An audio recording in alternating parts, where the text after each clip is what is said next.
Hari ini hari yang spesial, Minggu Palem, Palm Sunday. Jadi izinkan saya mengucapkan selamat hari Minggu Palem. Happy Palm Sunday. You should, say to me too. Happy Palm Sunday. Ya, selamat hari Minggu Palem. Ya, hari Minggu Palem kita mengingat Tuhan Yesus masuk ke kota Yerusalem. Dia tahu tujuannya ke sana adalah untuk mati di atas kayu salib. Tuhan Yesus masuk ke kota Yerusalem tidak menunggang kuda, walaupun dia adalah raja segala raja. Dia menunggang seekor keledai yang muda, yang belum pernah ditunggangi. Itu adalah lambang atau simbol kelemah lembutan dan rendah hati. Sebab masuknya Yesus ke Yerusalem itu adalah sebagai Raja Damai. Raja yang akan mati di atas kayu salib, memberi perdamaian, pendamaian bagi kita sehingga hubungan kita dengan Bapa itu bisa terselesaikan dari musuh Allah menjadi anak Allah. Amin. Itu sebabnya seluruh masyarakat Yerusalem waktu itu bersorak, Hosana, Hosana, tadi dijelaskan oleh Ira. Ya Tuhan, selamatkan kami, kasihani kami, bebaskan kami. Itu sebuah iman, sebuah harapan bahwa Yesus Sang Mesias akan menolong dan menyelesaikan hubungan kita dengan Tuhan. Nah, ada seorang wanita yang tahu jelas ini. Dia tahu peristiwa ini. Dia tidak mengharapkan Yesus datang sebagai panglima politik, panglima perang, ya, raja yang akan membangun kerajaan di Israel, seperti harapan sebagian orang Israel hari ini, harapan palsu bahwa kelak Israel akan menjadi kota terbesar termulia yang menguasai seluruh dunia. Bukan itu kedatangan Tuhan. Wanita itu mengerti Yesus datang sebagai Mesias yang akan mati di atas kayu salib. Itu sebabnya diam-diam dia mempersiapkan sesuatu bagi sang raja, Raja Damai itu. Mari kita baca kisahnya di Matius 26, persiapan bagi Raja Damai. Matius 26 ayat 6 sampai 13. Sebuah persiapan bagi Yesus. Mari kita baca sama-sama firman Tuhan, Matius 26, 6 sampai 13. 1, 2, 3.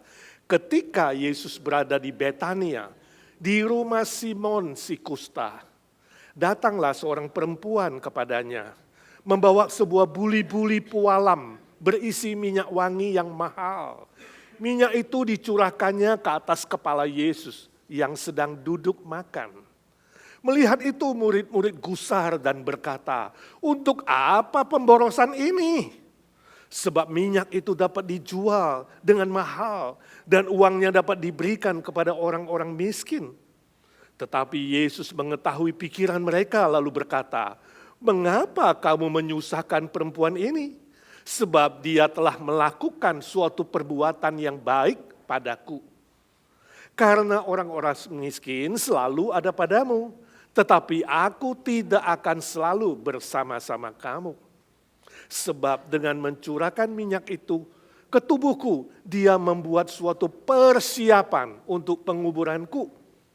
Aku berkata kepadamu, sesungguhnya di mana saja Injil ini diberitakan di seluruh dunia, apa yang dilakukannya ini akan disebut juga untuk mengingat dia.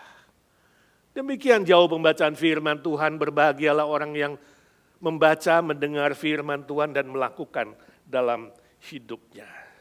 Saudara-saudaraku, kalau saudara suka pakai minyak wangi, maka memakai minyak wangi itu ada seninya. Siapa ibu-ibu yang tiap hari pakai minyak wangi? Pasti ada seninya. Tidak boleh terlalu banyak, juga tidak boleh terlalu sedikit. Dan harus disemprotkan atau ditaruh di tempat-tempat khusus yang tertentu. Nah, di mana saja yang akan ditaruh? Ini rahasia wanita. Tapi wanita di sini yang kita ketemu di teks ini, siapa dia? Di situ tidak disebutkan namanya. Tapi kalau saudara membaca Yohanes 12 ayat ketiga, kita tahu sebab Yohanes mencatat namanya adalah Maria. Maria Magdalena yang terkenal itu, yang dekat dengan Yesus. Yang kenal keluarga Simon si kusta yang disembuhkan oleh Tuhan itu. Ya dia seolah-olah wanita yang tidak tahu seni. Masa dia mencurahkan seluruh minyak wanginya. Minyak wangi yang bukan pakai botol kecil, tapi tadi dikatakan sebuah buli-buli pualam. Jadi cukup besar. Cukup besar. Setengah kati. Kalau diukur setengah kati itu kira-kira 1 liter.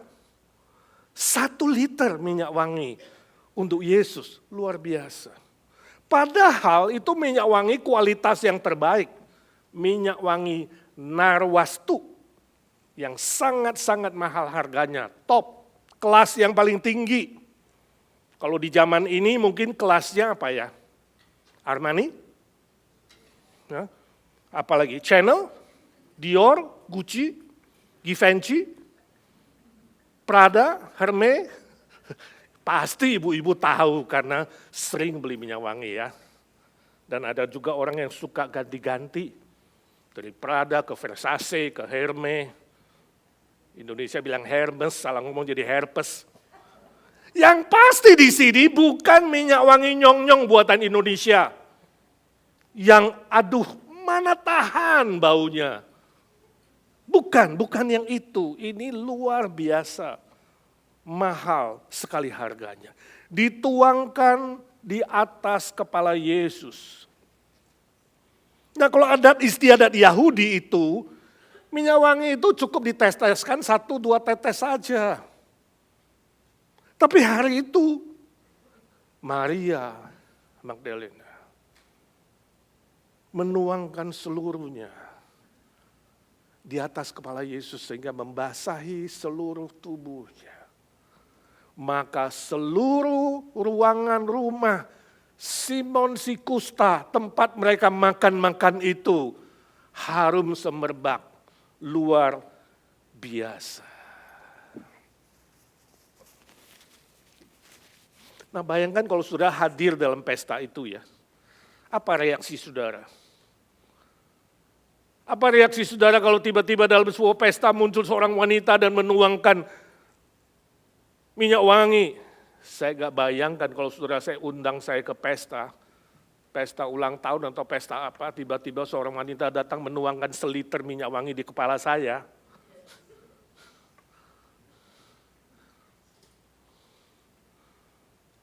Apa reaksi orang-orang?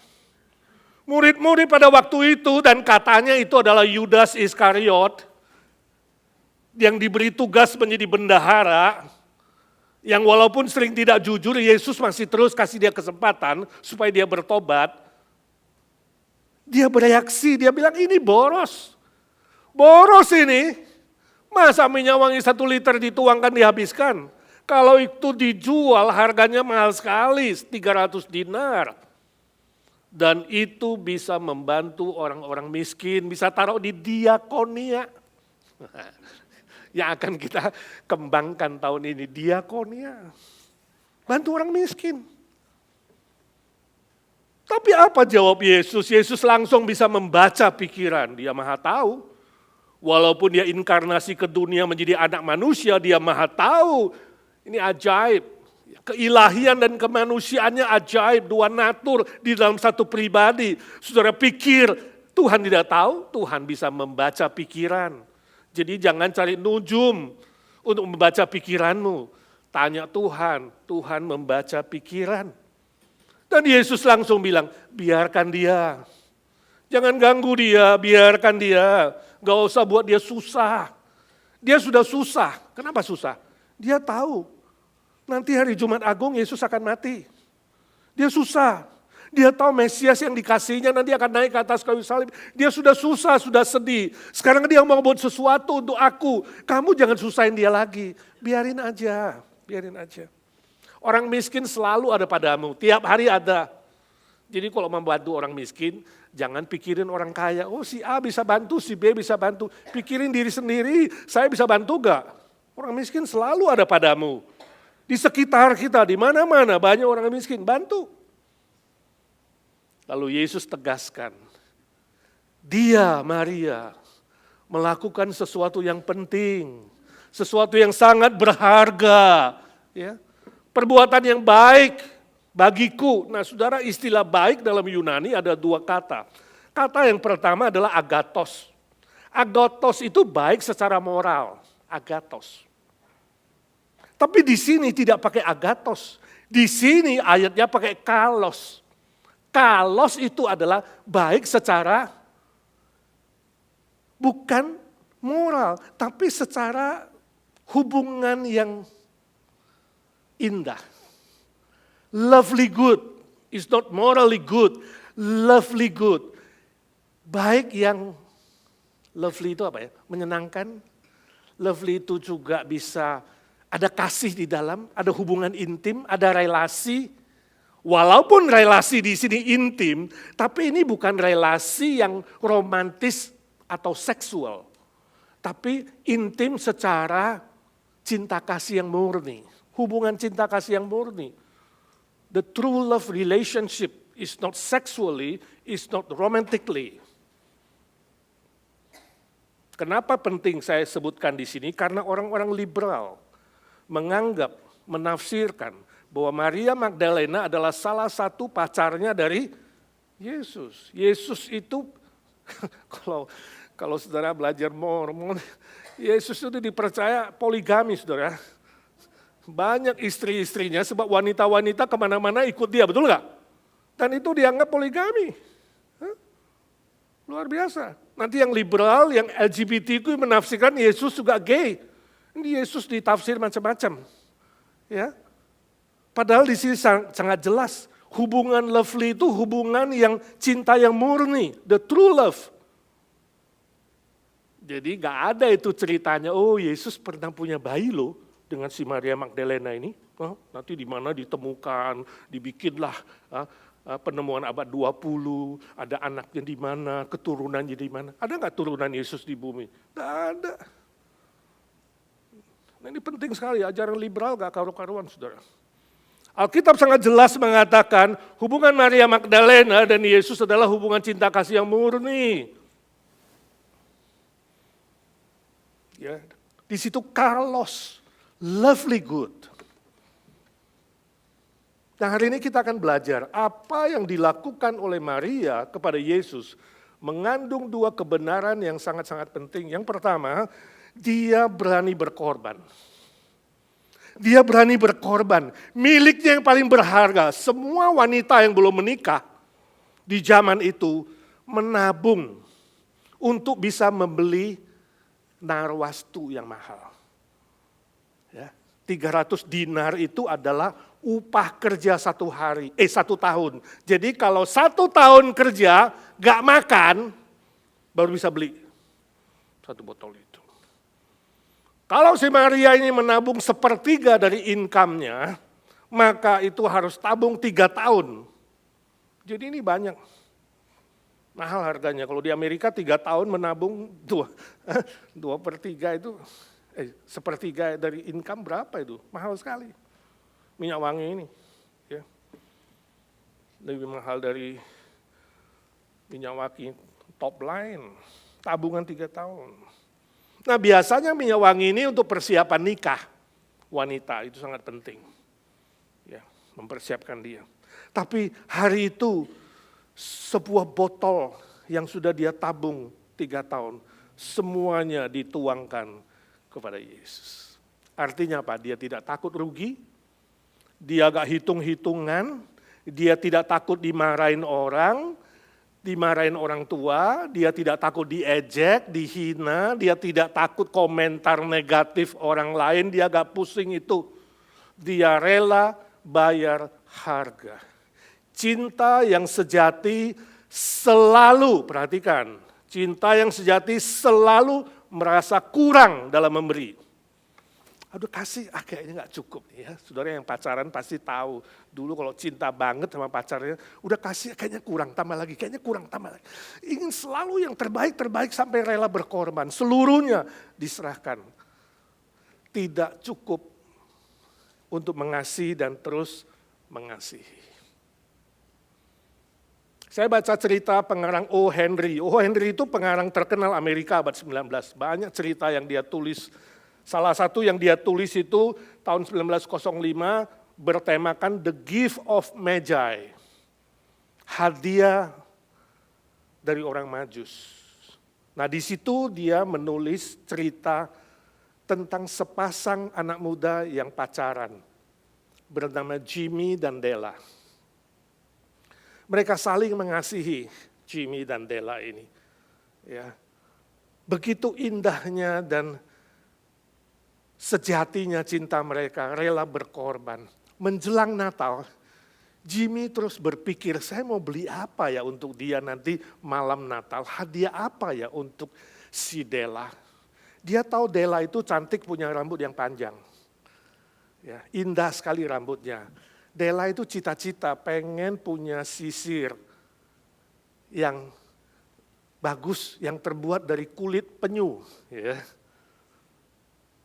Tapi harganya mahal. Nah si Della juga berpikir, aku nanti malam Natal mau kasih apa ya cross kado sama Jimmy. Dia tahu papanya Jimmy pernah kasih dia jam tangan yang mahal. Tapi gak ada talinya. Jadi dia pikir, aku mau kasih dia tali jam tangan yang dari platinum tapi mahal. Nah simpenan si Della itu setelah dia simpan menjelang Natal hanya $1.87 tahun 1905. Mahal. Tali jam itu lebih dari $20. Paling tidak dia butuh $20. Ini baru $1.87. Lalu Della bagaimana? Harta satu-satunya yang dia punya adalah rambutnya yang terindah. Akhirnya dia menawarkan rambutnya untuk Madam Sofroni. Mau nggak kamu beli rambut saya $20? Setuju, lalu rambutnya dia potong. Bisa beli tali jam tangan platinum untuk pacarnya. Jimmy mau beli sisir tapi gak punya duit, gak cukup. Satu-satunya harta dia adalah jam tangannya. Lalu dia pergi menjual jamnya supaya bisa membelikan sisir rambut terbuat dari kulit penyu dan bertahtakan berlian 1905. Jadi malam itu sama-sama bungkus kadonya dan mereka ketemu di malam Natal. Saudara bayangkan malam itu cross kado begitu masing-masing buka kadonya. Kaget.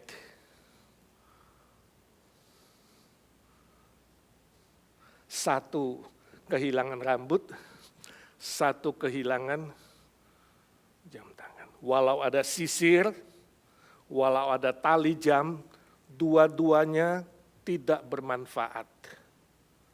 Itu respon negatif. Cerita O. Henry ironis. Cerita O. Henry ironis sebab ujungnya sia-sia. Dua-dua hadiah itu tak berguna. Tapi respon positif apa? Cerita O. Henry bermoral tinggi. Sebab dia ingin menunjukkan cinta yang sejati tidak pusing soal hasil untung atau rugi. Tapi cinta yang sejati ada hati yang rela berkorban berapapun harganya. Amin. Saudara negatif atau positif? Cinta yang sejati tidak peduli soal untung rugi. Tetapi peduli soal apakah hatinya murni dan sungguh-sungguh rela berkorban. Itu diketahui oleh Maria Magdalena. Sebab dia tahu nyawa Yesus di atas kayu salib bagi dia melebihi narwastu yang hanya $300. Saudara menangkap ini? Cinta yang sejati, tulus, ada kesiapan hati untuk berkorban. Permisi tanya, selama ini apa yang sudah saudara berikan kepada Tuhan Yesus? Bagaimana persembahan saudara kepada Tuhan? Adakah persembahan yang berkorban atau yang asal-asalan? Asal ada. Saya tidak tahu. Ya. Renungan hari ini saya tulis tentang 1/10. Ayatnya saya sebutkan di sana. Sebab kesaksian James minggu lalu menggerakkan saya. Kalau saudara belum mulai memberi persembahan, mulailah dengan 1/10. Mengasihi Tuhan. Kalau sudah, mulailah memberikan persembahan syukur dan persembahan khusus. Karena Israel yang menolak memberikan ini, belalang pelahap telah memusnahkan seluruh ladang mereka. Dan Tuhan bilang, kamu menipu aku. Tapi Tuhan bilang, bagaimana? Mereka tanya, bagaimana kami menipumu Tuhan? Soal persembahan persepuluhan dan persembahan khusus. Uji aku kalau kamu tidak percaya. Begitu kamu persembahkan 1/10, aku akan usir seluruh belalang pelahap ini. Maka ladangmu akan panen berkelimpahan, hidupmu akan berkelimpahan. Percayalah, kalau bukan milikmu, tetap bukan milikmu. Uang yang bukan milikmu, milik Tuhan, untuk rumah Tuhan. Kalau tidak kamu gunakan, akan habis di mana-mana. Sia-sia. Maria telah memberi contoh, memberikan lebih, yaitu seluruh harta miliknya. Saya punya seorang teman, businessman. Dia juga suka support gereja kita, memberi persembahan. Suatu hari dia tanya, Pak, coba ceritakan kepada saya, persembahan apa? Berapa jumlahnya? Sehingga sungguh-sungguh berkenan kepada Tuhan. Sungguh-sungguh Tuhan terima itu senang gitu ya. Berapa? Saya bilang saya tidak tahu, tapi kalau tanya berapa ya mulai dari 1/10. Tapi bagi Tuhan itu ya kasihnya tak terbatas. Tapi bagaimana saya tahu persembahan itu Tuhan suka dan senang? Lalu saya jawab dia, saya bilang ini jawabannya. Kalau waktu kamu memberi itu ada rasa sakit hati. Loh, sakit hati? Kan Tuhan bilang berikanlah dengan sukacita. Maksud saya gini, waktu kamu beri itu kamu ada rasa sakit. Ada sebuah pergumulan di situ. Tapi akhirnya kamu tetap rela memberi dengan cinta. Sama seperti kalau pengemis minta duit sama kamu. Kalau kamu kasih sesuatunya rasanya dari kelebihanmu, gak ada rasa sakit. Saya tahu Maria memberi dengan rasa sakit. Ini seluruh hartaku loh. Tapi dari pergumulan sakit itu ada pergumulan, ada plus cinta. Dan cinta menang. Itu yang mau dilukiskan oleh O. Henry di dalam cerita Jimmy dan Della. Dia gak pikir kalau saya kasih, wah nanti menikah gimana ya? Pernah gak waktu saudara kasih persembahan itu bergumul? Waduh kalau saya kasih bantu diakonnya ini berarti 1 minggu ini 7 hari gue gak ngopi nih. Ada pengorbanan di dalam, ada rasa pergumulan. Kalau gue kasih berarti lan saya akan berkurang. Kalau saya kasih berarti saya bulan ini gak beli baju. Tapi akhirnya tetap memilih, kamu memberi. Nah itu loh, pergumulan seperti itu menyenangkan hati Tuhan. Sebab Tuhan Yesus memuji si Maria Magdalena. Jadi memberi itu bukan asal-asalan atau sembarangan, tapi ada sebuah pergumulan dulu. Dan kemudian kamu menang. Yang kedua, gunakan kesempatan sekarang. Yesus bilang orang miskin selalu ada padamu. Yesus sebentar lagi naik ke atas kayu salib dan itu peristiwa 1 kali. Untuk selama-lamanya. One time, gak keulang. Ya, kemudian dia akan mati dan dikuburkan dan itu perlu parfum. Nah, parfum untuk orang hidup cuma 2 tetes, tapi parfum untuk orang mati, wah, itu lebih dari 1 kati. Karena kain kafannya berlipat-lipat, disiram lagi. Dan dia hanya memberikan setengah kati, 1 liter. Maria tahu, ini momen penting. Nanti saya belum tentu ada kesempatan meminyaki Yesus. Menurunkan mayatnya, memberikan minyak wangi, aku gak ada kesempatan itu. Sekaranglah kesempatannya. Ketika Yesus belum naik ke atas kayu salib. Dia rela berkorban. Dia tidak tunggu Yesus mati.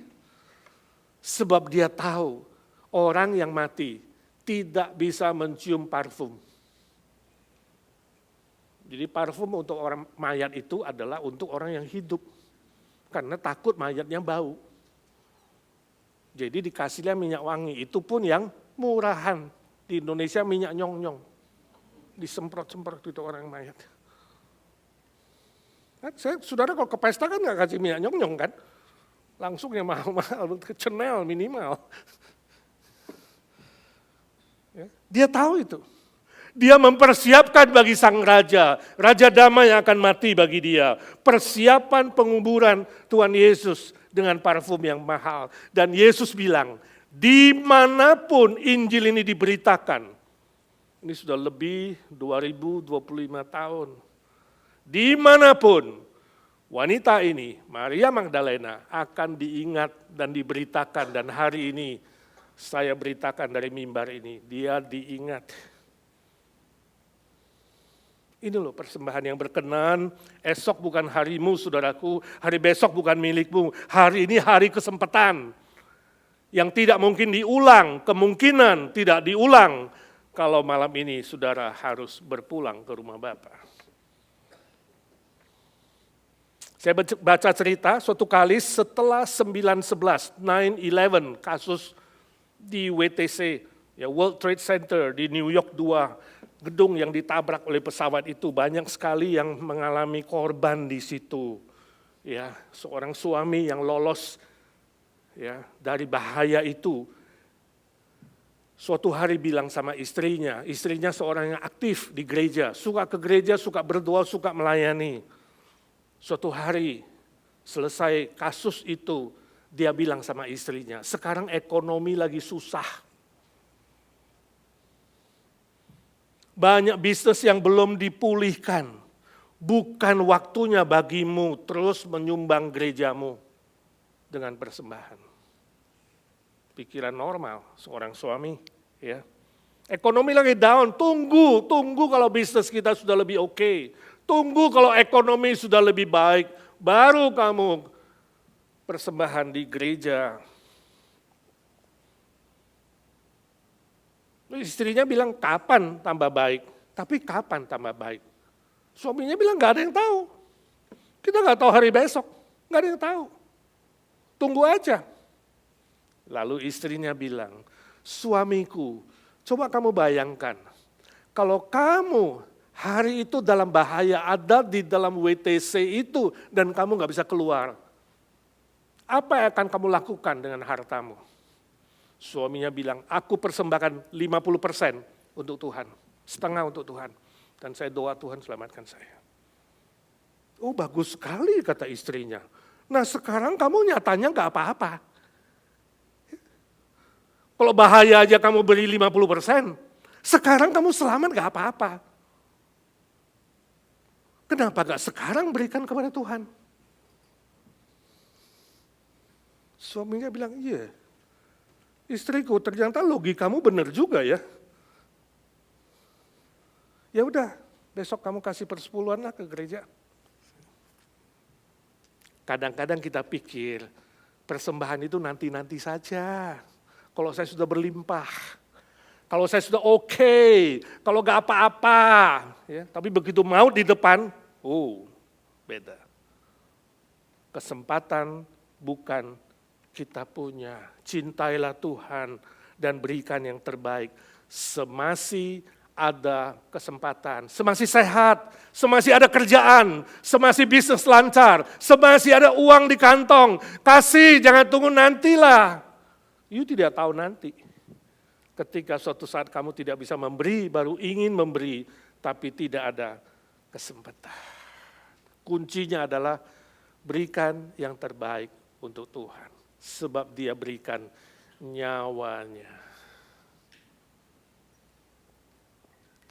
Suatu kali ada seorang bocah umur mungkin 10 tahun, ya, atau 13 tahun, cukup gede.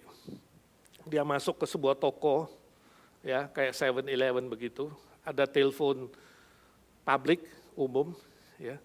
Dia gak sampai tingginya, lalu dia geser sebuah peti minuman dekat ke telepon itu, lalu dia naik, dia telepon dengan telepon umum itu.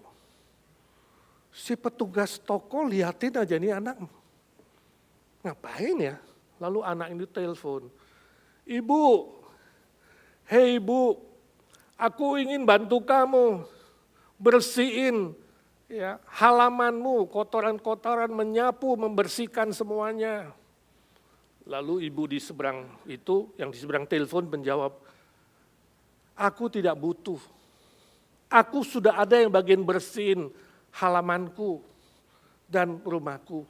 Aku akan tambah bersihkan yang lain. Bukan hanya di halamanmu, di luar halaman, di depan rumahmu bersihkan seluruhnya. Saya jamin kalau hari Minggu, ya, orang-orang di sekitar rumahmu akan bilang, rumah ibu lah yang paling bersih dan paling indah." "Oh, tapi aku tidak butuh. Aku sudah ada yang membersihkan setiap minggu." "Gini dah Bu," sedikit memaksa, "saya diskon 50%. Lebih murah dari orang itu. Apakah kamu mau kasih aku kerjaan itu?" Ibu itu bilang, "Tidak, Nak, aku udah puas dengan kerjaannya. Jadi aku tidak butuh lagi. Terima kasih." Lalu dia taruh telepon. Pemilik toko itu kasihan, dia bilang, "Anakku, dari tadi aku mendengar kamu bicara dengan ibu itu. Pasti kamu lagi susah, butuh pekerjaan. Tapi aku senang sikapmu, aku senang cara kamu ngomong dan bagaimana kamu approach ibu itu. Aku mau kasih kamu kerjaan, seperti yang kamu bilang itu. Mau enggak?" Anak itu bilang, "Tidak, terima kasih." "Loh, bukankah tadi kamu butuh kerjaan? Kenapa saya kasih kamu kerjaan kamu enggak mau?" Dia bilang, "Tidak, aku gak butuh. Tadi aku telepon cuma mengecek. Orang yang kerja sama ibu itu adalah aku. Aku senang sebab dia puas dengan pekerjaanku." Permisi tanya, suatu hari ketika kamu berdiri di hadapan Tuhan, Tuhan puas gak dengan kamu? Tuhan puas gak dengan kehidupanmu? Dengan pelayananmu, dengan pemberianmu, sudahkah kau berikan yang terbaik? Kamu mau jawab apa ketika berdiri di hadapan Tuhan? Kamu sudah siapkan apa bagi Tuhan dan ketika bertemu dengan Dia? Jumat Agung 5 hari lagi, Paskah seminggu lagi, persiapan apa yang kau berikan? Kira-kira Tuhan memuji kamu, senang, atau malah menegur kamu? Kiranya Tuhan menolong saudara, menolong saya. Memasuki Jumat Agung dan Paskah dengan spirit yang baru, semangat yang baru, memberikan yang terbaik untuk Tuhan dan selalu merasa kurang dalam mengasihi Tuhan dan melayani Tuhan. Amin. Mari kita doa.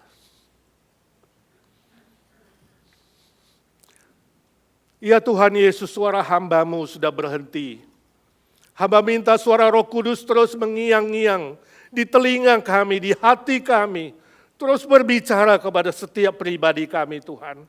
Ajar kami meneladani Maria Magdalena yang rela melayani Tuhan, memberikan yang terbaik tanpa hitung-hitungan dan selalu merasa kurang.